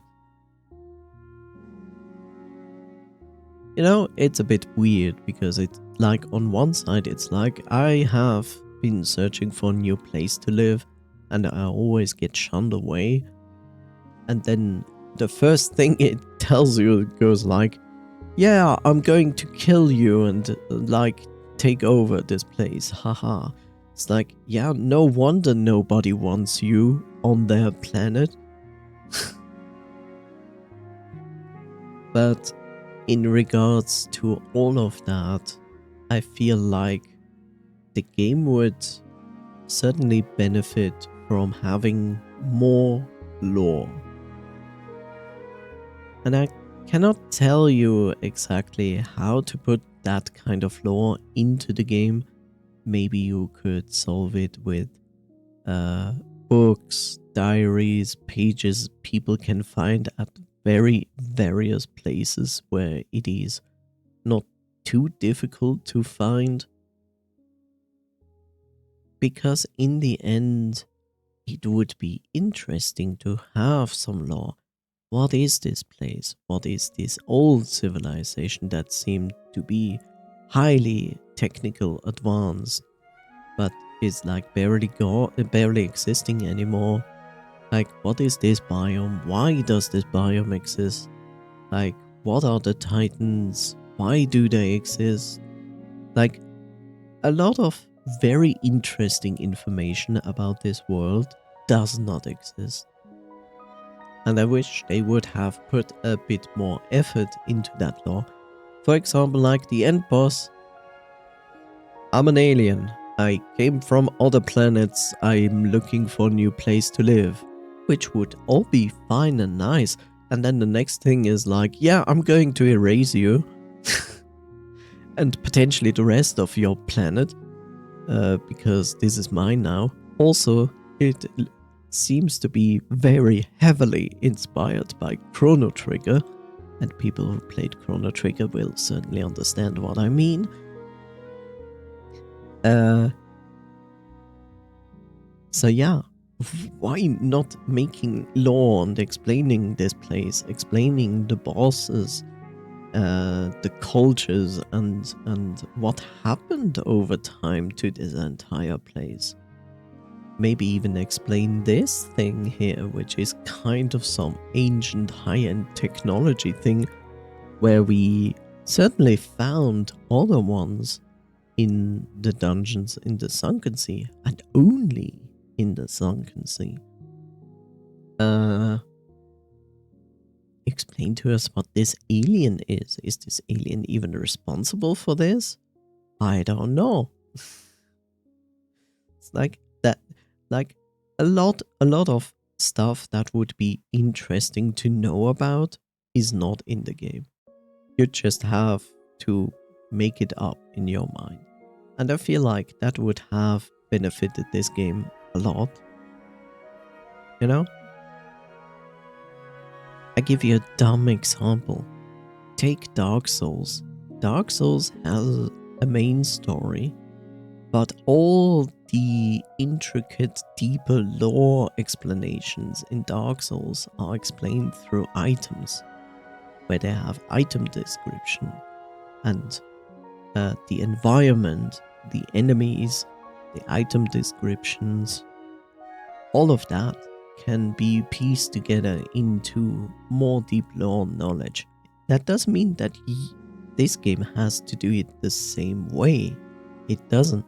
Like I said, this game could make this possible by making you finding books, notes, diaries, and so on. Because in the end, I feel like it would have been interesting to hear what led to this. But I assume the developer was more like, well, we have this, we don't need to explain this too much. We concentrate on the rest, on the exploration part, on the fight. Maybe, I don't know. I personally would have liked to have this kind of lore, because I feel like this is your world. You made this game, you thought of something for it. So, like in a good book, I want to explore, I want to understand why is in this book this culture, why is this place. I want to understand why and how did it come to be, and not be just like, yeah, it's a street. Like, it feels like, look, it's a city, it's a street, you're driving down the street, hooray, you fight enemies, and then you fight head honcho, that's it, hooray.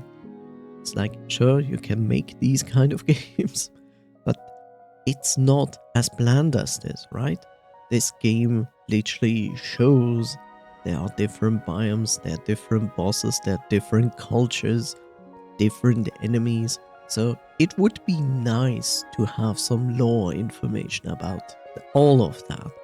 Especially also, and keep this in mind, for example, like the last boss, the alien, which was never, ever the topic until you actually meet the last boss. That's what I mean. Like, this boss, this end boss, means nothing to me. Like, I fought this boss and I was like, okay, you explained it. You're an alien coming from another planet. You're looking for a new home. Apparently, you hate everybody and want to erase them, which is not okay, which explains why nobody wants you on your planet. Boom. But that doesn't give this character any substance, right? So he's nothing more than a common mob to me. Like, I'm not going to remember and be like, oh yeah, Call Keeper, and there was this boss at the end. He had a quite interesting story. And it's kind of sad that we had to kind of kill him because, you know, now I have a reason to remember it. But otherwise, I will be not like, oh yeah, I remember the last boss. He was like, no. Because the last boss is a blank page to me with a few written words on it that he said at the end. But guess what? If you had put in lore and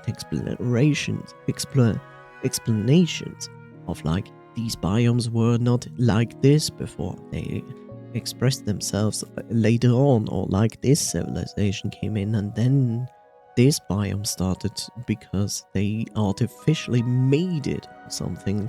It's like, And then these guys came, and these guys were like hunting this, and maybe these were like the most technically advanced civilization, but they got into war with this, and that created this biome and spawned this civilization. You know, all of that brings a ton of substance together, which might all be tied together by this end boss. And when you have like substance, when you have an explanation why this world, why this civilization, why this technology, why this final boss,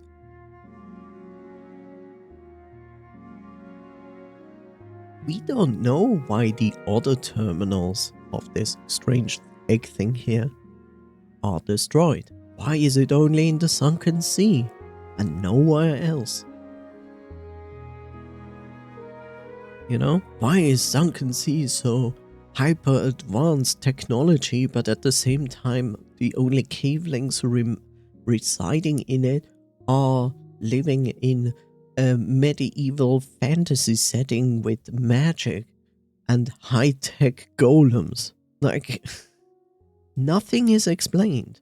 Why are there dwarves, which you never see anywhere else except in the form of a merchant? Why is there kind of a goblin there?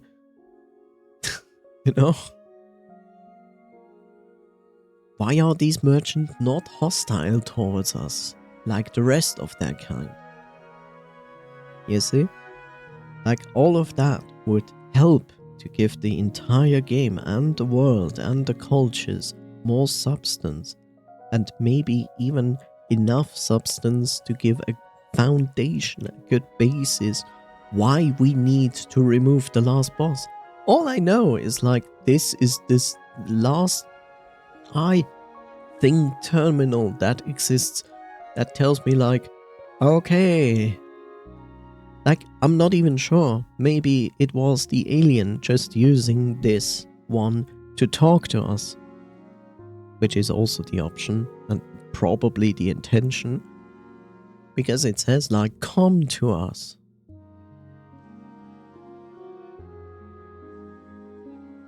It says come to us because it literally absorbs souls from us that we gather. I get that.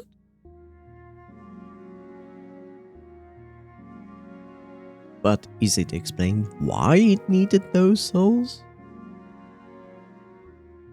You know, it's also strange, like when you begin, you have actually to talk to this thing after it woke up after 3 bosses you have to defeat so it can lower a wall? Why was this wall there? Was this wall there to keep the alien out from the inside? Is it why even putting up a wall, right? If this is just a speaker from the alien, aka the end boss, and he helps us to lower this wall, means he put the wall up. Why did he put up the wall? Like, he didn't even put himself inside the wall. He's like outside of the wall. So it would make more sense that someone put up the wall to protect themselves from the alien. Like, all of this not explained. I wish it would. In general, I enjoyed the game. I would recommend the game. I would say you have a ton of more fun playing together with other people in the same game. There are some weaknesses. I pointed them out. I wish they would also adjust a few things for the game, for the future, and hopefully they consider it and do it based on community feedback, not just mine. Of course, mine will probably never be heard by this developer, but that's okay. And yeah, add lore to the game, at least add lore to the game to give it more substance. That would be nice. But otherwise, I enjoyed my time. It was good. I had fun. And yes, I understand the last few bosses I more or less cheesed. But look, everybody makes their own game fun as they see fit. And I didn't cheat or anything, I only used what the game itself gave me. The only difference is some other people had far too much time to figure out how to make OP builds, and I just picked it up. And to me, that was fine, because I played the majority of the game the way I did, and in the end, I put some extra fun on top of that and was like, now I'm going to make a power build, because now I just want to do some, yeah, I'm just frying everything easily, or mostly easily. Like, I even died in my power build, so you see, it's not like I'm invincible and it is zero challenge. There's still challenge. Like, I died at least twice trying to fight bosses. So yeah, that's Core Keeper. Wow, wow, wow, wow, wow, wow.